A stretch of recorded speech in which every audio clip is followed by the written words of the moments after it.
Bonjour à toutes et à tous, bienvenue dans l'Ivresse du moment, le journal de mes lectures en cours, cette envie de temps en temps de faire un petit bilan de ce que je suis en train de lire, d'en parler et d'en parler à vous.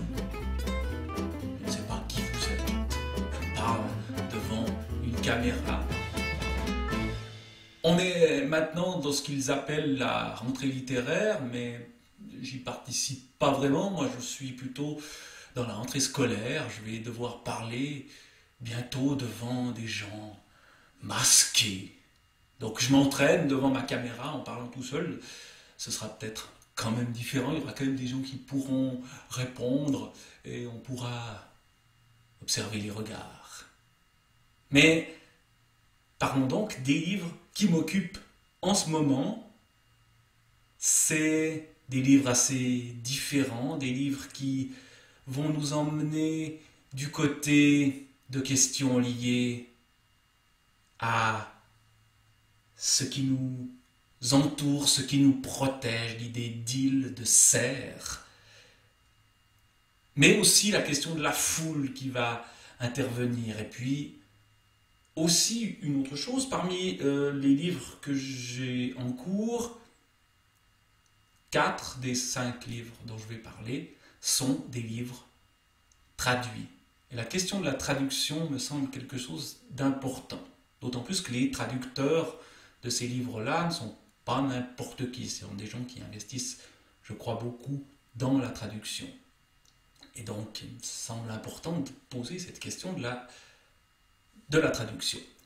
De textes en allemand, par exemple, avec la suite des Sphères de Peter Sloterdijk, donc Écume, traduit par Olivier Mamoni, non, que je ne me gourre pas, Olivier Manoni. Bon, pas de traduction dans la Pléiade Émile Zola, puisque c'est écrit directement en français. J'en parlerai aussi. La traduction d'André Markovitch des poèmes et proses de Daniel Harms. Et puis, La communauté de l'anneau, Emily Dickinson, là aussi version bilingue avec traduction, de Claire Malroux. Et pour Le Seigneur des Anneaux de Tolkien, traduction par F. Ledoux. F, je ne sais pas à quoi correspond ce F. Bon. C'est l'ancienne traduction. Là aussi, il y a une nouvelle traduction qui a fait débat. Je ne sais pas si elle est meilleure que l'ancienne. Ça, il faudrait comparer. Bon. Sloterdijk, pour commencer. Nous vivons une période particulière. Nous vivons une période où il s'agit de se protéger face à quelque chose qui circule dans l'air. Donc nous mettons des masques ou nous nous isolons dans nos maisons et nous évitons les contacts. Et en même temps, nous devons rester une société, c'est-à-dire que l'homme est un animal social. Comment faire? Cette question-là, elle est au cœur de Écume, le 3e volume des Sphères de Sloterdijk. Dans les premiers volumes, il y avait d'abord la bulle intime, dans le tout premier, notamment la bulle du ventre maternel. Il y avait dans le 2e les sphères d'explication globale du monde, les explications religieuses. Et puis, dans ces écumes, il décrit la société moderne, celle dans laquelle nous vivons.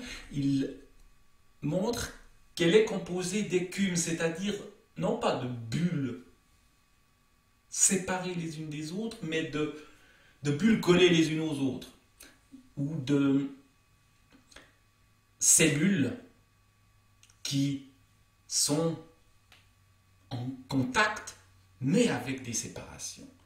Et le problème de l'air, justement, qui passe peut-être à travers, ou qu'il s'agit d'empêcher de faire passer à travers, est quelque chose d'important. Il fait naître la société moderne à une date extrêmement précise, le 22 avril 1915. Pourquoi le 22 avril 1915? C'est la première utilisation à grande échelle du gaz chloré comme moyen de combat. C'est le fameux gaz moutarde, je crois, à Ypres, lors des combats de la Première Guerre mondiale. La diffusion par l'air de quelque chose qui tue. Diffusion volontaire. Aujourd'hui, on voit que se diffuse un virus. Cette diffusion n'est pas volontaire. Enfin, certains prétendent que oui, mais je ne suis pas tout à fait sûr de ce qu'ils racontent. Alors, comment se protéger là contre? Contre les gaz, contre les virus, contre l'étranger qui veut nous envahir. L'étranger, souvent imperceptible.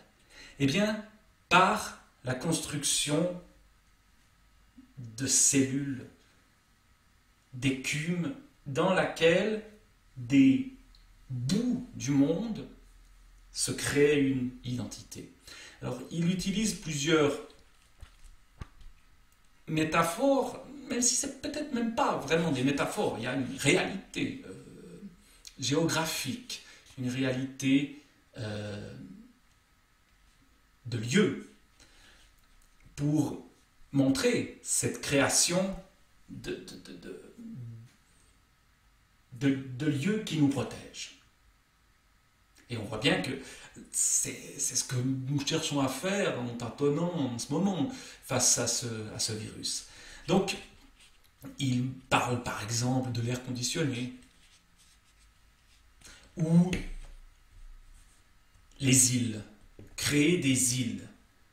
Alors, l'île, mais des îles qui bougent.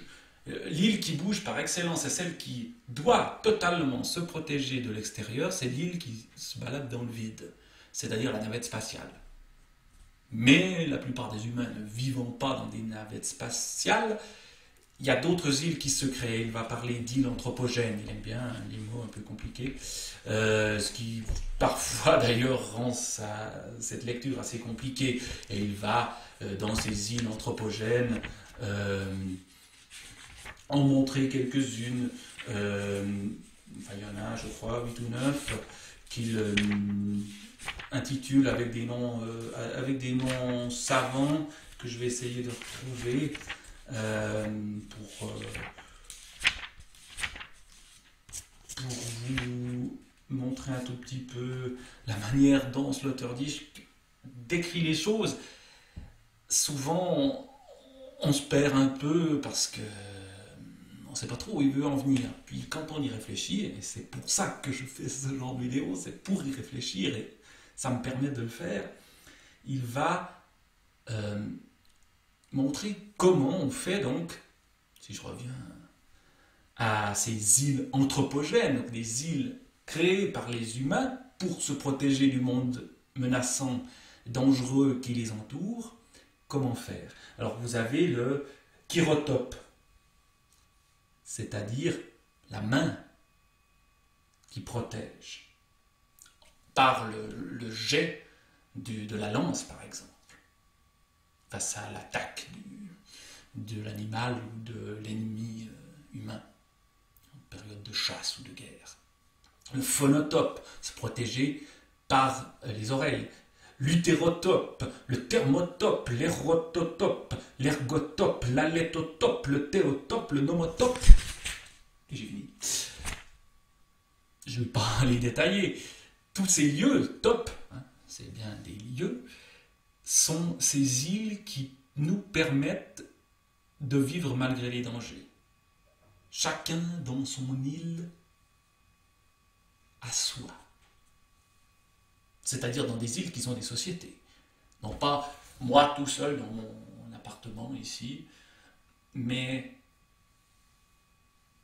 le pays dans lequel je vis, la famille dans laquelle je vis, la communauté dans laquelle je vis. L'un des lieux évoqués par Sloterdijk, notamment, c'est la serre, qui crée artificiellement une atmosphère différente. Alors qu'on est dans une atmosphère tempérée, froide parfois, on crée dans une sphère ou dans une serre hémisphérique un lieu qui est tropical. Il y a même un lieu qui s'appelle, je ne sais plus, je ne sais plus, non, c'est aux États-Unis, ça a été un échec total, où on a voulu recréer toutes les conditions climatiques du monde entier dans une espèce d'immense serre qui a coûté une énergie folle, qui a coûté un argent fou et qui a été un échec total. Donc, pour, au fond, se protéger de l'atmosphère dangereuse, des miasmes qui nous entourent.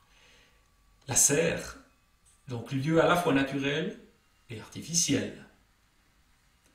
Voilà un lieu typique de ces écumes de Peter Sloterdijk. Pourquoi je parle de la serre? C'est un peu pour faire la transition avec Émile Zola. Émile Zola, je me suis mis en tête de lire Les Rougon-Macquart du début à la fin, donc dans la Pléiade. Ça, c'est le premier volume. Parmi ces romans, il y en a certains que j'ai lus il y a très longtemps, d'autres il y a un peu moins longtemps. Je pense en avoir lu à peu près la moitié. Donc, de parcourir cette histoire naturelle et sociale d'une famille sous le Second Empire va me permettre de revenir à des livres qui m'avaient marqué, que je garde comme des souvenirs parfois d'adolescence, des livres comme L'Assommoir, Le Ventre de Paris, que j'avais lu avec passion à l'époque, mais aussi de découvrir de nouveaux livres. Alors là, j'en suis dans le deuxième, Rougon-Macquart, La Curée. La curée, c'est un terme de chasse, c'est le moment où on se sert de tout ce qui a été, tout ce qui est en trop, et où les rapaces, les rapaces, je crois que c'est le bon terme, vont profiter de la richesse qui tout d'un coup coule à flot. Et dans ce roman, il y a donc une serre. C'est l'époque, la deuxième moitié du XIXe siècle, Peter Sloterdijk en parle d'ailleurs, où on commence à se créer ce qu'on appelle des jardins d'hiver. À Paris, puisque le roman de La Curée se passe dans le Paris d'Haussmann, où on crée, où on construit énormément de nouvelles habitations. C'est d'ailleurs ce qui permet l'enrichissement du personnage de Saccard, qui, en spéculant, gagne énormément de fric et va construire pour sa famille, son épouse et son fils un lieu d'une luxuriance. Et le terme de luxuriance ou de luxe n'est pas anodin ici, extrême, dans lequel vont se vautrer les personnages dans une atmosphère. Là aussi, le mot atmosphère, ça nous remet dans cette idée d'air de chez Sloterdijk, dans une atmosphère qui est remplie de vices et d'argent facile, mais qui disparaît aussi facilement qu'il est apparu, parce que ça repose sur rien.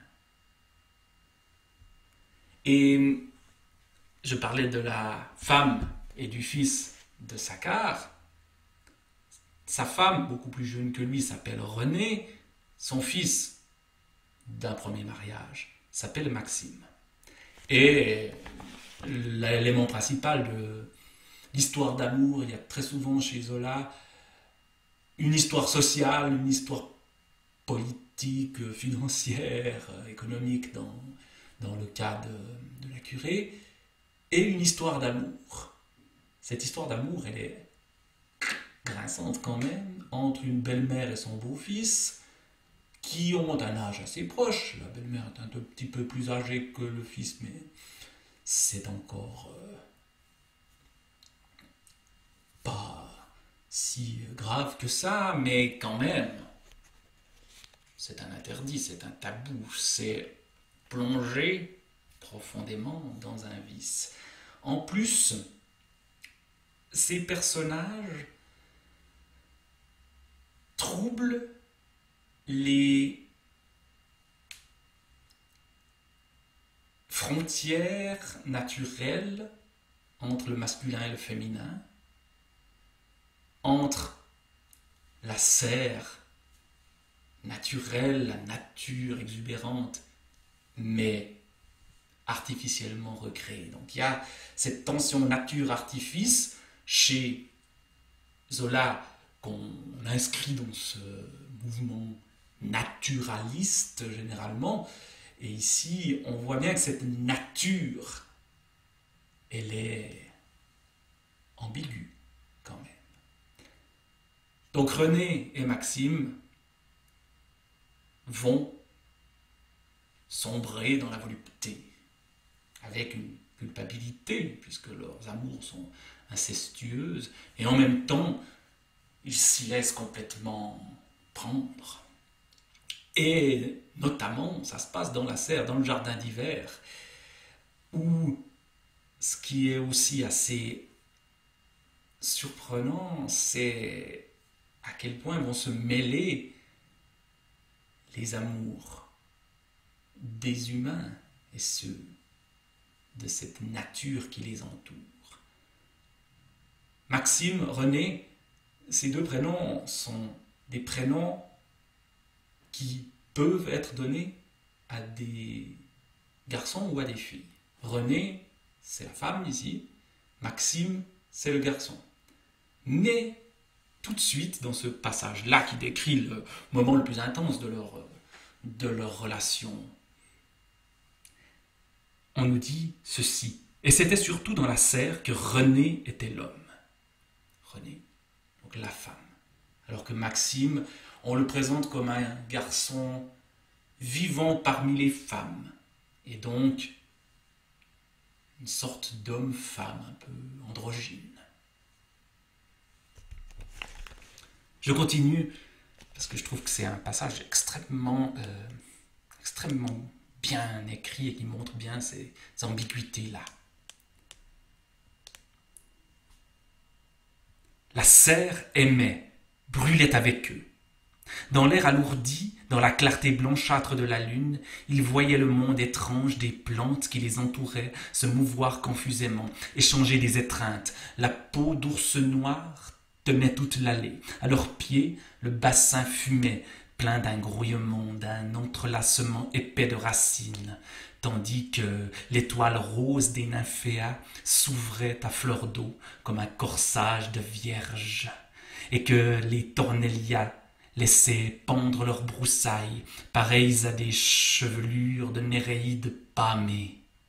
Puis, autour d'eux, les palmiers, les grands bambous de l'Inde se haussaient, allaient dans le cintre où ils se penchaient, mêlaient leurs feuilles avec des attitudes chancelantes d'amants lassés. Plus bas, les fougères, les ptérides, les alsophilas étaient comme des dames vertes, avec leurs larges jupes garnies de volants réguliers qui, muettes et immobiles, au bord de l'allée, attendaient l'amour.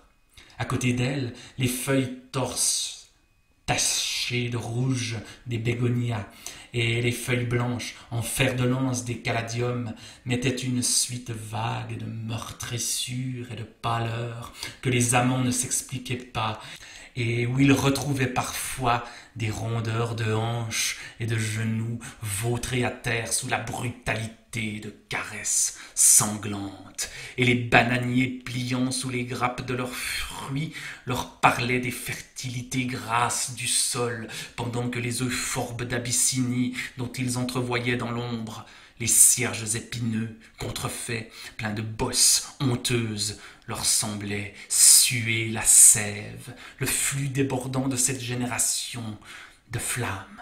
Mais à mesure que leurs regards s'enfonçaient dans les coins de la serre, l'obscurité s'emplissait d'une débauche de feuilles et de tiges plus furieuses. Ils ne distinguaient plus sur les gradins les marontas douces comme du velours, les gloxinias aux cloches violettes, les dracénas semblables à des lames de vieilles laques vernies. C'était une ronde d'herbes vivantes qui se poursuivait d'une tendresse inassouvie.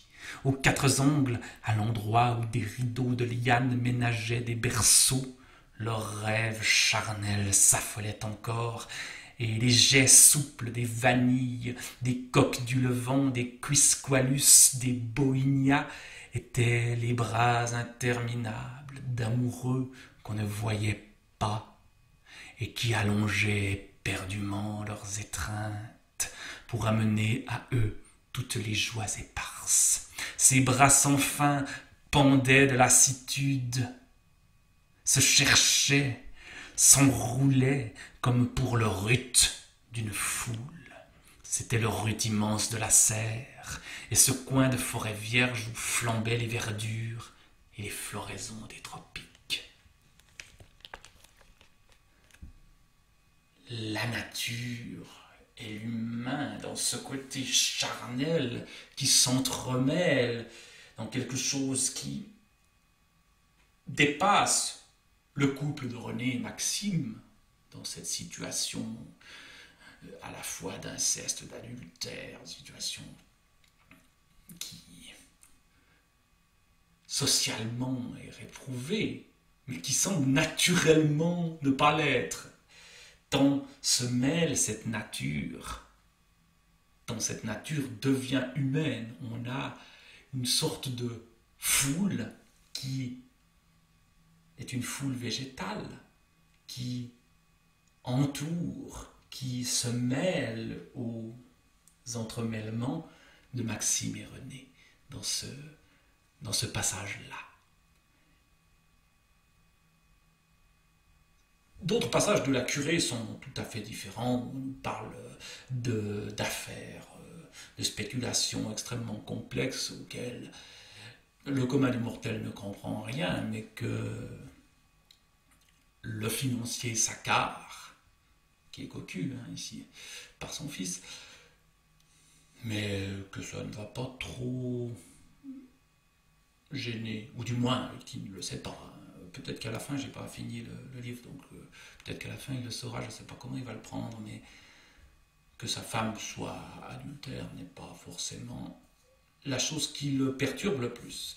Mais bref, donc ces passages extrêmement lyriques qu'on vient de lire sont suivis de passages beaucoup plus glauques au fond sur l'argent, avec notamment le personnage aussi de Madame Sidonie, la sœur de Monsieur Saccard, qui magouille dans l'ombre pour faire la fortune ou pour ruiner certaines personnes.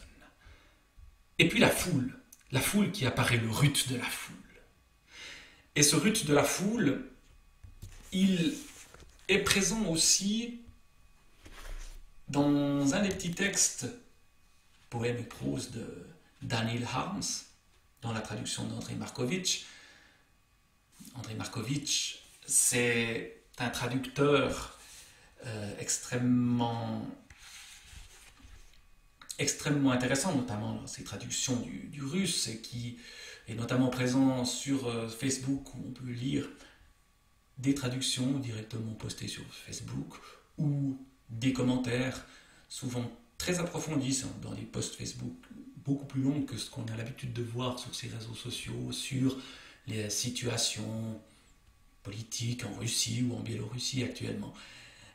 Et Daniel Markovitch a une maison d'édition qui s'appelle Mesure, qui va donc publier ses propres traductions, dont celle de Daniel Harms, un auteur trop peu connu de la Russie soviétique, qui est né en 1906 et décédé en 1942. Ces dates-là sont importantes pour comprendre dans quel cadre on se trouve. Daniel Harms écrit en plein stalinisme.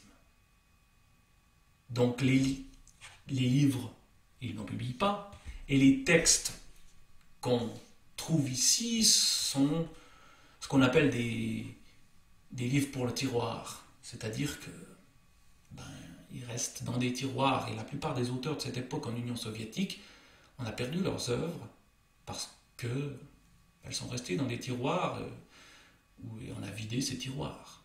Il se trouve que ce n'est pas le cas chez Daniel Harms, mais souvent on ne sait pas trop quoi faire de ces œuvres éparses. Ici, ça s'appelle Poèmes et proses. Ce sont des textes très souvent courts, sous forme de poèmes ou de prose, ou sous forme de scénettes théâtrales.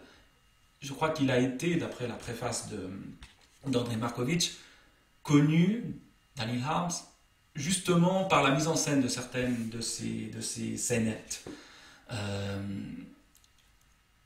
Et donc par le théâtre. Alors je vais en lire une de ces petites histoires. Ici on est dans la prose. Vous voyez, je ne sais pas si vous voyez quelque chose, mais c'est des textes courts. Là on a un bout d'une scénette, et puis là on a une petite histoire qui s'appelle Lynchage. Si je commence par celle-ci, je vais en lire encore une autre après. C'est à cause de la foule, de cette foule, de ce rut de la foule chez Isola. Ici, c'est aussi un rut de la foule, mais la foule qui peut devenir violente. On trouve d'ailleurs des foules violentes aussi chez Émile Zola. Je pense à celle de la grève dans Germinal, par exemple. Mais chez Daniel Harms, ça se traduit de manière un peu différente. On n'est pas dans le lyrisme de Zola. On est dans un style quand même très différent. Lynchage. Petrov enfourche son cheval et prononce, s'adressant à la foule, un discours au sujet de ce qui adviendra si, à l'emplacement de l'actuel jardin public, on édifie un gratte-ciel américain. La foule écoute et visiblement approuve. Petrov note quelque chose dans son petit carnet. J'ai toujours aussi un petit carnet. Et note quelque chose dans son petit carnet. Un homme de taille moyenne se détache de la foule et demande à Petrov ce qu'il vient d'écrire dans son petit carnet. Petrov répond que ça ne le regarde que lui. L'homme de taille moyenne insiste. La conversation s'envenime et se change en querelle. La foule prend le parti de l'homme de taille moyenne, ensuite de quoi Petrov, sauvant sa vie, éperonne son cheval et disparaît au tournant. La foule s'agite et, faute d'autres victimes, saisit l'homme de taille moyenne et lui arrache la tête. La tête arrachée roule sur la chaussée et se voit bloquée sur une bouche d'égout. La foule, ses passions satisfaites, se disperse. Alors voilà le rite de la foule. Cette foule qui a besoin de victimes, qui a besoin de gens à massacrer. Il n'y a pas de date à ce texte-là, mais la plupart des textes, si je regarde à d'autres pages, je vois la page précédente 1934, je vois à d'autres 1931, 35, 36, les années 30. Les années 30 en URSS stalinienne. Ça veut dire dans les pires périodes de terreur. Et donc les foules sont manipulées, les foules, on va leur donner de quoi se satisfaire, la curée. Là aussi je reprends le titre du roman de Zola dont j'ai parlé avant, mais pas dans la richesse, dans cette violence terrible de la dictature la plus violente, je viens de dire le mot, la dictature la plus cruelle, et en même temps une cruauté administrative, une cruauté qui ne dit pas son nom, qui se cache sous des discours qui disent le contraire. de ce qui se passe vraiment, qui se cache dans la banalité du quotidien. Et chez Daniel Harms, on est dans un quotidien, mais un quotidien qui devient étrange. Il inscrit dans ces petits fragments de la vie quotidienne une sorte de malaise, une sorte de bizarrerie qui parfois crée un effet comique, qui d'autres fois nous montre que le quotidien, dans les années 1930 en Union soviétique, est un quotidien qu'on ne parvient pas à saisir. Peut-être d'ailleurs, toute proportion gardée, le quotidien étrange dans lequel nous vivons maintenant, avec ces masques, ces lignes sur le sol, ces injonctions contradictoires qui viennent de partout, ce quotidien étrange, il nous parle d'autant plus maintenant, en lisant Daniel Harms, que on voit ces nouveautés dont on ne sait quoi penser et qui nous révèlent que jamais rien n'est normal. Petit texte qui paraît normal, petit texte qui pourrait avoir lieu et qui en même temps échappe totalement à la norme quotidienne. Les pertes. Andrei Andreevitch Miasov acheta une mèche au marché et la ramena chez lui. En chemin, Andrei Andreevitch perdit la mèche et passa dans un magasin acheter 150 grammes de saucissons de Poltava. Ensuite, Andrei Andreevitch passa à la coop laitière et acheta une bouteille de lait Ribot. Ensuite de quoi, il but dans une échoppe une petite pinte de kvass au pain et fit la queue pour acheter le journal. La queue était assez longue et Andrei Andreevitch fit la queue une bonne vingtaine de minutes. Mais quand il arriva au niveau du vendeur pour les journaux, c'était Tintin. Andrei Andreevitch piétina un moment sur place, puis il entreprit de rentrer chez lui, mais en chemin il perdit son lait Ribot et fit un détour par une boulangerie pour acheter du pain blanc. Mais il perdit son saucisson de Poltava. Alors, Andrei Andreevitch rentra directement chez lui. Mais en chemin, il tomba, perdit son pain blanc et se cassa son pince-nez. C'est très en colère qu'Andrei Andreevitch rentra chez lui et se coucha tout de suite. Mais il mit longtemps à s'endormir, et une fois qu'il se fut endormi, il fit un rêve. Il rêvait qu'il avait perdu sa brosse à dents et se brossait les dents avec un genre de bougeoir.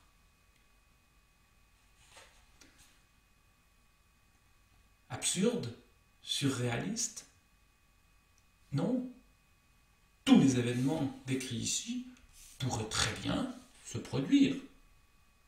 Mais cette journée d'Andrei Andreevitch Miasov et les pertes qui la constituent nous décrivent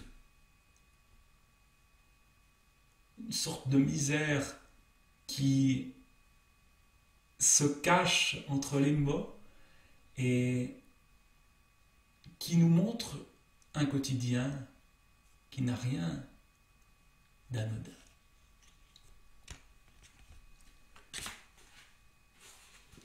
Voilà, je vais continuer à lire Daniel Harms, que je découvre et qui amène, je crois, quelque chose de très fort dans une écriture fragmentaire, dans une écriture qui n'a pas l'ampleur de l'entreprise d'Émile Zola, ni celle de Sloterdijk qui pondent des choses immenses, mais qui nous permet de zoomer sur des choses qui,